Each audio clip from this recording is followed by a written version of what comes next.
On June 19, 1944, the Imperial Japanese Navy sent 373 carrier aircraft to attack the American fleet off the Mariana Islands. By sunset, 243 of them had been shot down. The next day, another 65 aircraft were destroyed. In 2 days of combat, Japanese naval aviation, the force that had struck Pearl Harbor, sunk the Prince of Wales, and repulse, terrorized the Indian Ocean, effectively ceased to exist. The Americans lost 29 aircraft in combat. American pilots began calling it the Great Marianas Turkey Shoot, and the name stuck because it captured the essential character of the battle, not a fight between equals, but systematic slaughter. The Battle of the Philippine Sea was not won on June 19, 1944. It was won in the months and years before through American industrial capacity training infrastructure and technological development. What happened off the Marianas was simply the revelation of disparities that had been building since 1942.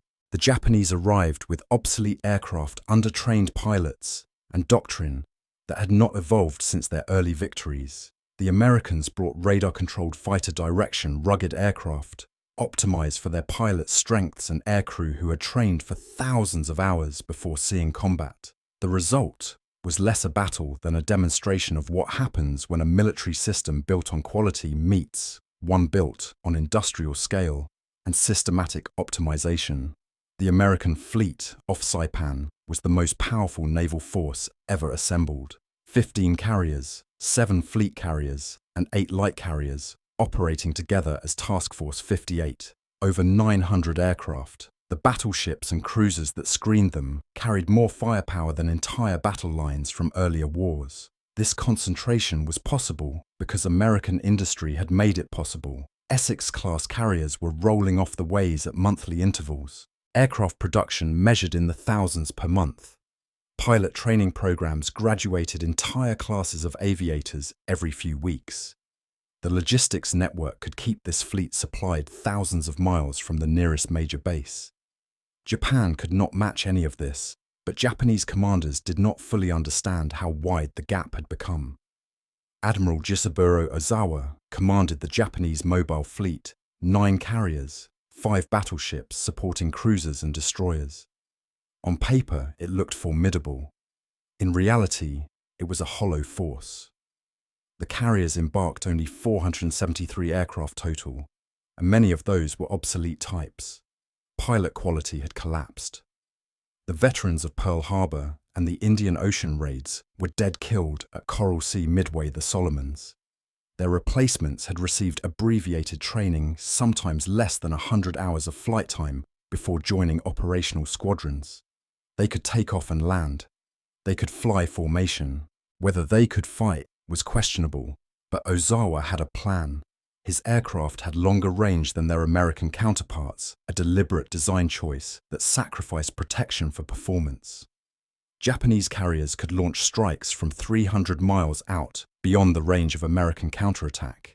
The American fleet was tied to the Marianas, supporting the invasion of Saipan. It could not maneuver freely. Ozawa would strike from long range, recover his aircraft, withdraw, and strike again. The Americans would be unable to respond. Attrition would work in Japan's favor. It was elegant, aggressive, and based on assumptions that were 3 years out of date. The American advantage began with radar. Not just having it, the Japanese had radar too, but understanding how to use it. The Combat Information Center aboard each American carrier was the nervous system of fleet air defense. Radar operators watched screens showing aircraft positions out to 150 miles. They could see Japanese strike packages forming up, track their approach vector, defending fighters to intercept.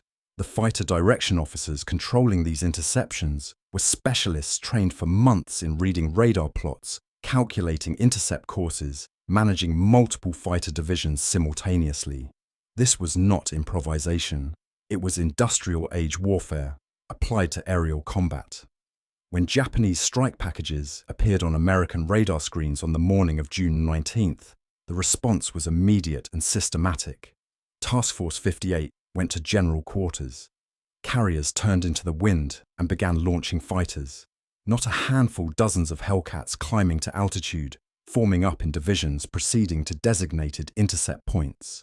The fighter direction officers watched the raid markers on their screens converge with the friendly fighter symbols and began issuing vectors: Vector 270, Angels, 20, Bandits, 30 miles. And the pilots followed these instructions because they trusted the system. They knew the radar operators could see things they could not, that the fighter directors understood the tactical picture better than anyone in a cockpit could. The first Japanese Strike 69 aircraft was intercepted 50 miles from the fleet. American fighters dove through the formations, breaking up the careful attack organization. Hellcats had altitude and speed advantage. They chose when to engage, when to break off, when to attack again. Japanese pilots found themselves in a three-dimensional chess game they could not win. American fighters came from above, from the sun, from angles the Japanese did not expect. The careful attack formations dissolved into individual aircraft trying to survive. Some Japanese planes got through the fighter screen. They faced a curtain of anti-aircraft fire, unlike anything they had trained for radar, directed 5-inch guns, proximity fused shells, interlocking fields of fire from dozens of ships. 20 aircraft might have reached attack positions. Most of their bombs and torpedoes missed. The Americans suffered minor damage to a battleship. The Japanese launched 3 more strikes that day. The result was the same each time. American radar picked them up at extreme range. Hellcats were vectored to intercept. The strikes were broken up before reaching the fleet, and survivors were hunted during their withdrawal. By evening, Japanese carrier air groups had been reduced to smoking wreckage. Ozawa's elegant long-range strike plan had failed completely, not because of bad luck, but because the Americans had solved the tactical problem of fleet air defense through technology and training. The F-6F Hellcat was not the best fighter aircraft of 1944 in a technical sense. It was not the fastest, the Corsair was faster. It was not the most maneuverable. Even the degraded Zero could outturn it at low speeds. It was not the most heavily armed. What the Hellcat was optimized. It was designed around the strengths of American pilots and American industrial capacity. It was rugged, able to absorb battle damage that would destroy a Zero. It had excellent visibility from the cockpit. It was stable, easy to fly, forgiving of pilot error. It carried 6 50 caliber machine guns with enough ammunition for sustained combat. It had self-sealing fuel tanks and armor protection for the pilot. Most importantly, it could be produced in quantity and maintained in field conditions. The Zero was a brilliant aircraft design from 1940. Light, agile, long-ranged, capable of extraordinary aerobatic performance. Japanese pilots loved flying it. The problem was that by 1944, its virtues had become liabilities. The maneuverability came from minimal structure, no armor, no self-sealing tanks, minimal redundancy. A burst from a Hellcat 650 calibers would shred a Zero. The long range came from fuel efficiency and light weight, but the external fuel tanks were vulnerable, and Japanese damage control procedures were inferior to American practice. The Zero could still outturn a Hellcat at low speeds, but that was irrelevant when the Hellcat pilot refused to engage in turning fights. American fighter tactics had evolved specifically to counter the Zero's advantages. The THAC weave developed in 1942 used mutual support between fighter pairs to neutralize the Zero's turning advantage. By 1944, standard doctrine was simpler: never turn with a Zero, always maintain speed, use diving attacks from altitude, break off and climb away if the enemy survived the first pass.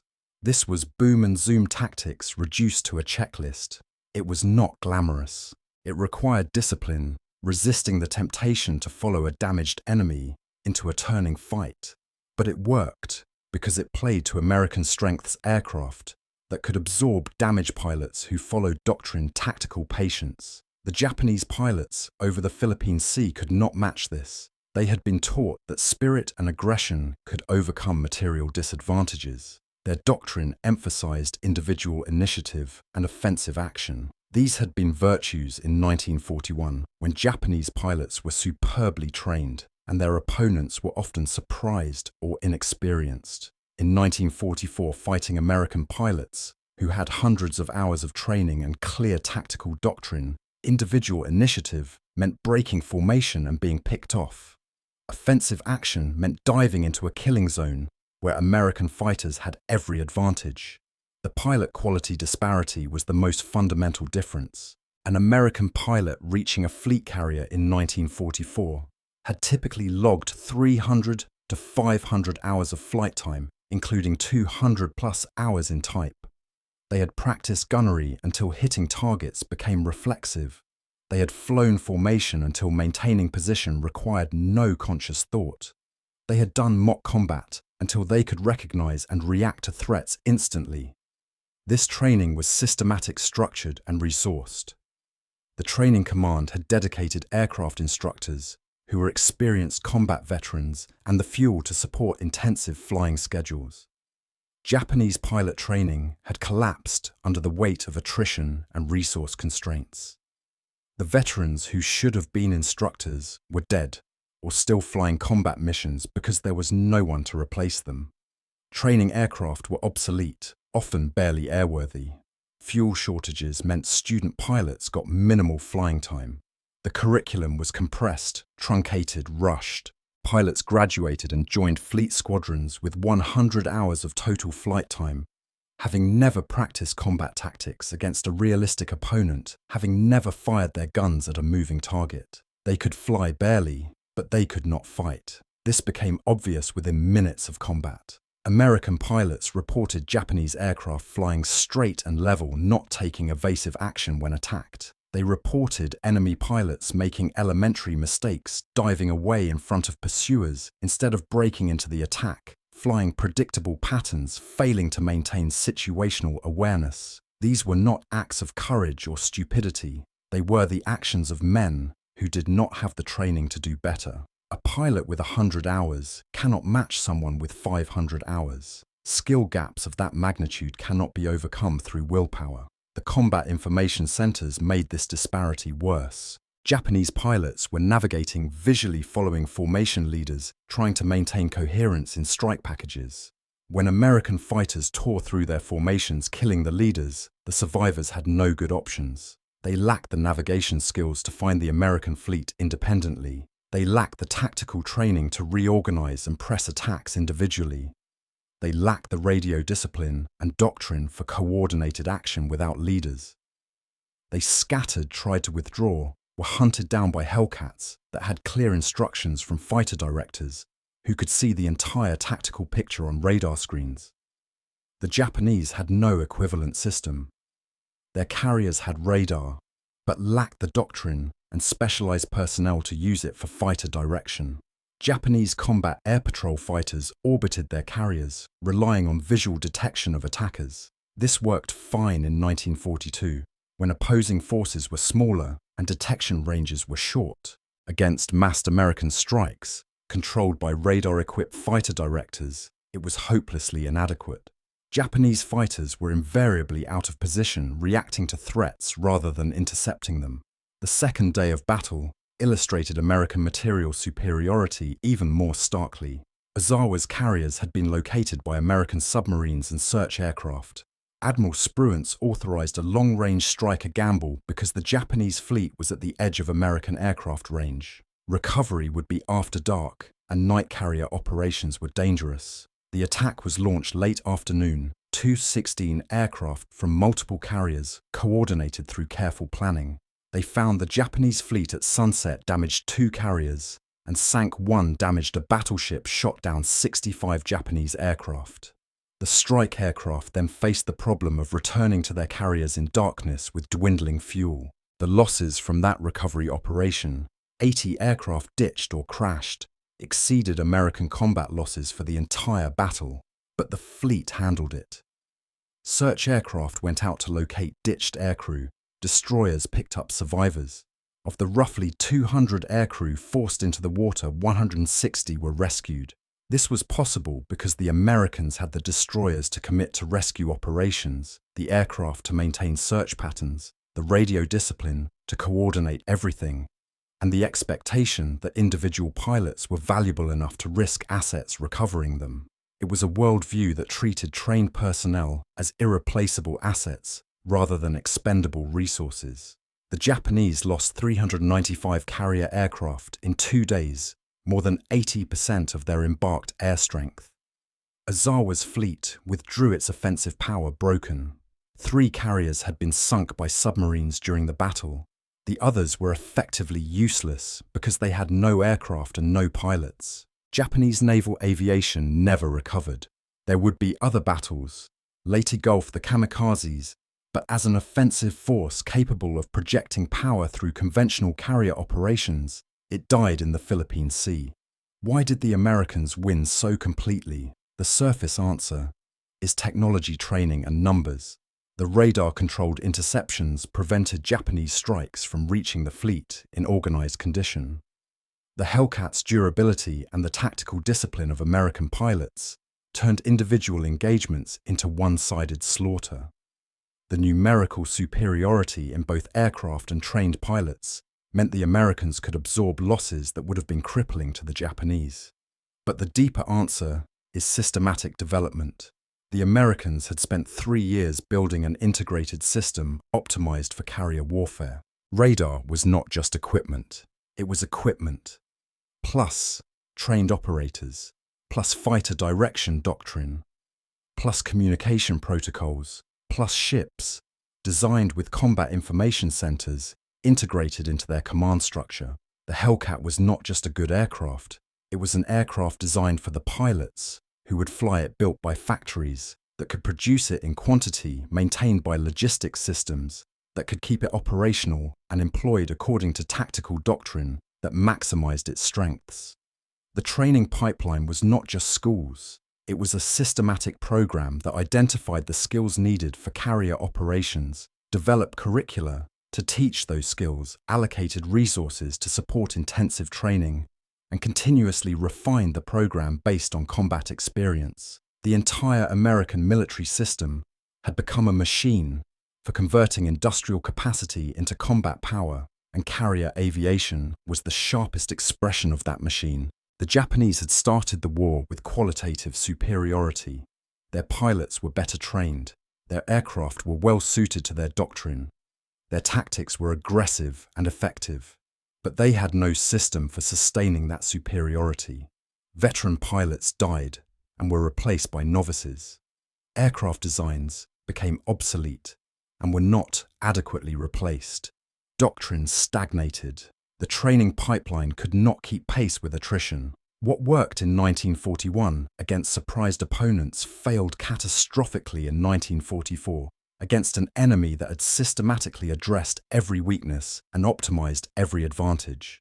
The Battle of the Philippine Sea was not won through genius or luck. It was won through grinding systematic work engineers, designing better aircraft training commands, developing better pilots, radar, operators, learning to read screens more accurately, fighter directors, practicing interceptions until they became routine deck crews, learning to rearm and refuel aircraft in minutes.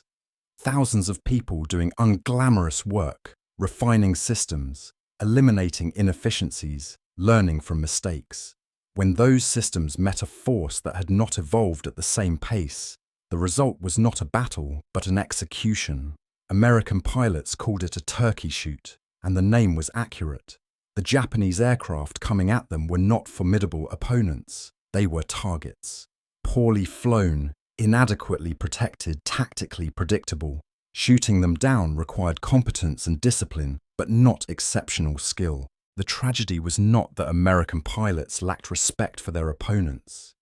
The tragedy was that their opponents deserved that lack of respect, because the Japanese military system had failed them completely. 395 Japanese aircraft destroyed in 2 days. Hundreds of pilots killed, the remnant of a force that had once been the world's finest naval aviation arm. The American fleet sailed on barely scratched, ready for the next operation. The disparity was so complete that post-battle analysis struggled to identify American tactical errors. There were none of consequence. The system had worked exactly as designed. That was the real lesson of the Philippine Sea.